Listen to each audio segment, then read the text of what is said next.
Welcome back to Power Unchecked. Last episode, we talked about how power literally rewires the brain, turns decent people into something else entirely. Today, we're going deeper, because what I've witnessed from inside the machine, it's not just individual corruption meeting opportunity. There's an entire architecture humming in the background, one I helped operate, before I understood what it really was. Look, it's not designed to fail the people it's supposed to serve. It's designed to succeed, for the people it actually serves. And the really clever part, they've convinced us this is how democracy is supposed to work. Here's the pattern I've traced through enough institutions to recognize it. When billionaires consistently walk away from scandals that would destroy anyone else, that's not luck. That's not even garden variety corruption. That's precision engineering. Legally bulletproof, democratically camouflaged, ruthlessly effective. Having seen this machinery operate from both sides, I can tell you the deep state narrative gets weaponized to attack anyone who might hold power accountable, while blueprints like Project 2025, they become implementation manuals for dismantling oversight. This isn't broken government failing to work. This is captured government working exactly as it was redesigned to work. Let's start with everyone's favorite boogeyman, the deep state. Having seen how this magic trick operates from the inside, I can tell you it's actually brilliant in its misdirection. This term used to mean something concrete: hidden military networks in places like Turkey, intelligence services operating outside democratic control. But watch the sleight of hand that happened in America. Suddenly, the EPA scientist who won't rubber stamp your pollution permit becomes deep state. The Treasury economist who points out that tax cuts don't actually pay for themselves. Deep state conspiracy. This isn't semantic drift, it's strategic rebranding. You're not making an argument when you deploy this language. You're performing an exorcism, casting out the ghost of inconvenient expertise. And it works. Because most people don't realize that draining the swamp actually means firing everyone who might know enough to say no. I've watched this pattern play out. Reform somehow always targets the people with the most inconvenient knowledge. Amazing how that works. The genius of this approach, it's plausible deniability. You don't have to prove the deep state exists. You just have to make people afraid it might. Once that fear takes hold, every internal check becomes suspect. Every process becomes obstruction. It's quite the performance. Positioning yourself as the victim of the very institutions designed to prevent you from becoming the problem. Which brings us to Project 2025. And here's where my insider perspective gets uncomfortable, because I've seen similar blueprints implemented from the inside. The Heritage Foundation calls it a mandate for leadership. Having traced how these networks actually operate, I call it what it actually is. A 920-page instruction manual for institutional capture. This isn't governance. It's a hostile takeover with footnotes. Think of it as democracy's demolition manual, complete with implementation timeline and organizational charts. Strip away the rhetoric. Here's the actual mechanism at work. This isn't about smaller government. It's about captured government. The goal isn't to eliminate regulatory agencies because regulation is inherently bad. The goal is to gut them because effective oversight interferes with certain profit margins. They want watchdogs that don't bark, referees that don't call fouls. And here's the part that should terrify you. It's not theoretical anymore. From my analysis of recent executive actions, over 2/3 directly implement Project 2025 recommendations. This is happening right now, while we're still debating whether they're serious. The blueprint became the building plan, the moment the election ended.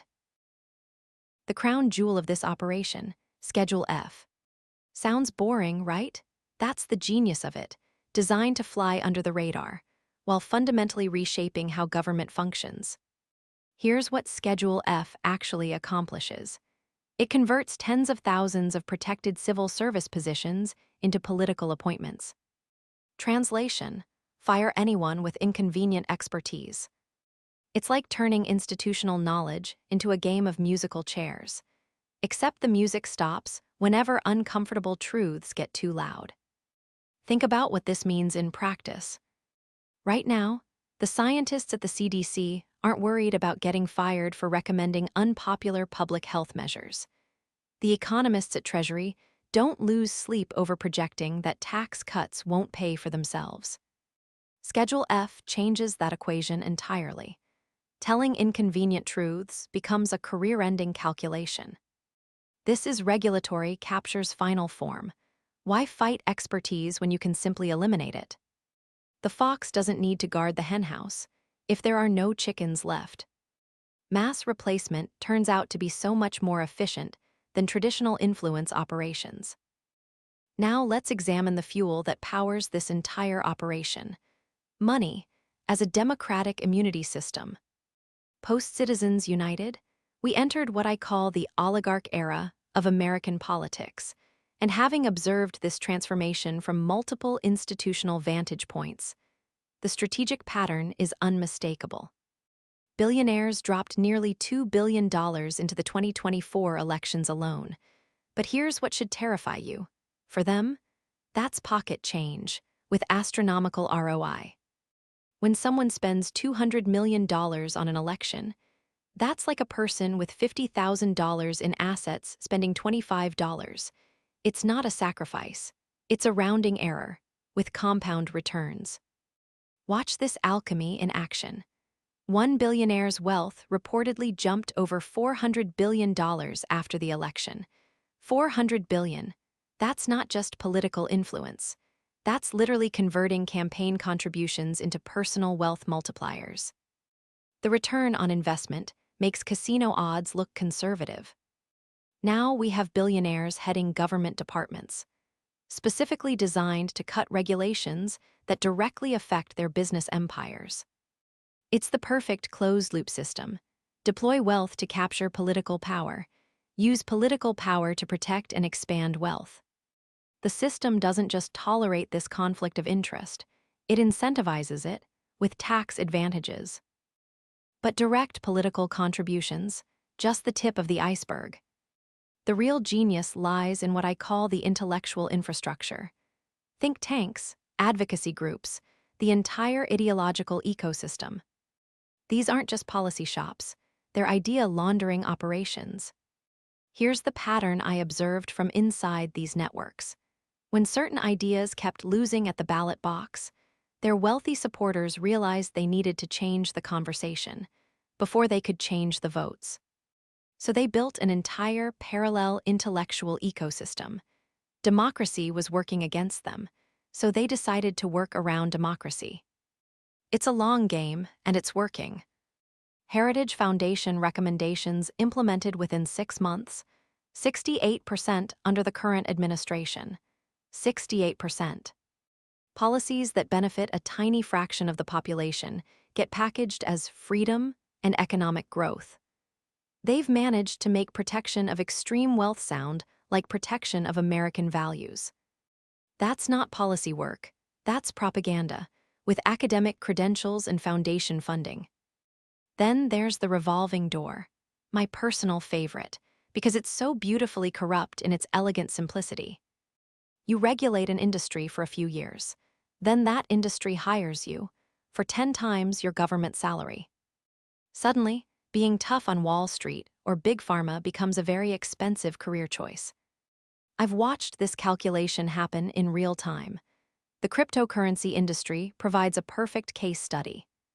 They've spent millions on lobbying, launched campaigns like Stand with Crypto, shaped voter sentiment in key districts, all to avoid regulation that might interfere with their various profit maximization schemes. And it's working, because the people writing the rules know exactly where their next paycheck is coming from. Here's a statistic that should concern you. Over 70% of former SEC commissioners join financial firms within 2 years of leaving office. 2 years. This isn't just regulatory capture, it's regulatory Stockholm Syndrome.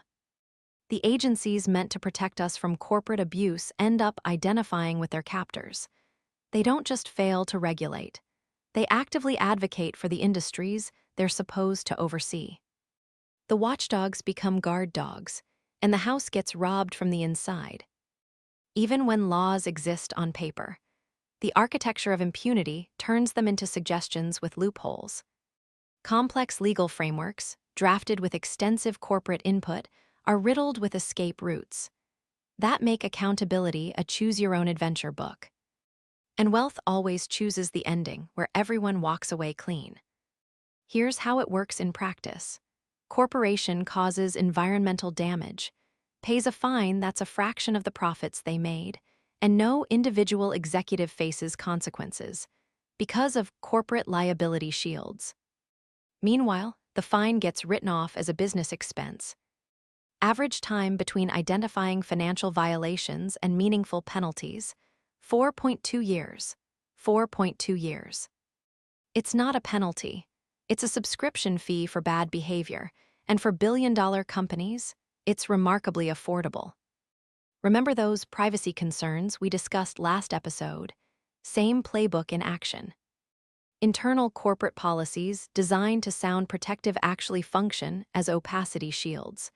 They're not protecting anyone's privacy. They're protecting someone's reputation. The process isn't the point. The process is the protection. Now let's be analytically honest. This isn't uniquely American.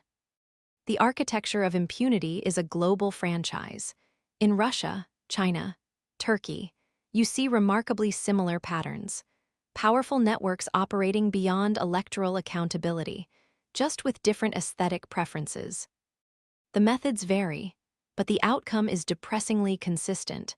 Those with power protect those with power. Here's my nuanced take, having seen these systems operate.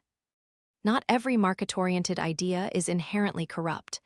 Individual liberty, limited government, competitive markets, these concepts have legitimate philosophical merit. The problem isn't the ideas, it's who gets to implement them and for whose benefit. When freedom becomes code for freedom from accountability, we've lost the democratic plot. From my experience watching these networks function, when concentrated wealth gets to define what freedom means, it usually translates to freedom for them to do whatever they want to the rest of us. That's not philosophy, that's just power, with better marketing and think tank backing. Let me synthesize what we've uncovered about this architecture of impunity. First, this isn't institutional failure.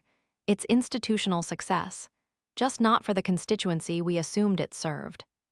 Having seen the blueprints, I can tell you that structures shielding powerful actors from consequences are carefully designed, legally protected, and financially maintained. The system works exactly as intended. It's just not intended to work for you. Second, narratives like Deep State and blueprints like Project 2025 aren't political theater. They're demolition plans, with engineering specifications.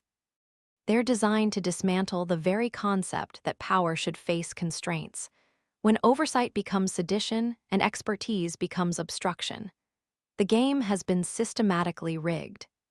Finally, money doesn't just buy political influence, it creates structural immunity. Through campaign contributions, lobbying networks, think tank ecosystems, and revolving door incentives, wealth builds its own immune system against accountability.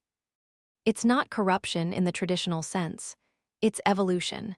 The system has learned to protect itself from democracy. That concludes episode 2 of Power Unchecked, where we've dissected the machinery that keeps powerful people systematically untouchable.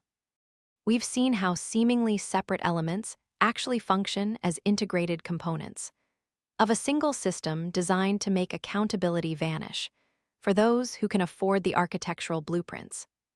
Next time, we're examining specific case studies where this architecture spectacularly failed, and what those failures reveal about the system's hidden pressure points. Because here's what I learned from my years navigating these institutional networks. They're not as invulnerable as they want us to believe. Every system has stress fractures, and some of them are widening. I know it's unsettling to see behind the institutional curtain, but understanding these mechanisms is the first step toward exploiting their weaknesses. The system counts on our ignorance and our resignation to function smoothly. Don't give them either. Join me next time as we continue mapping the real geography of power and discovering exactly where it's vulnerable to pressure.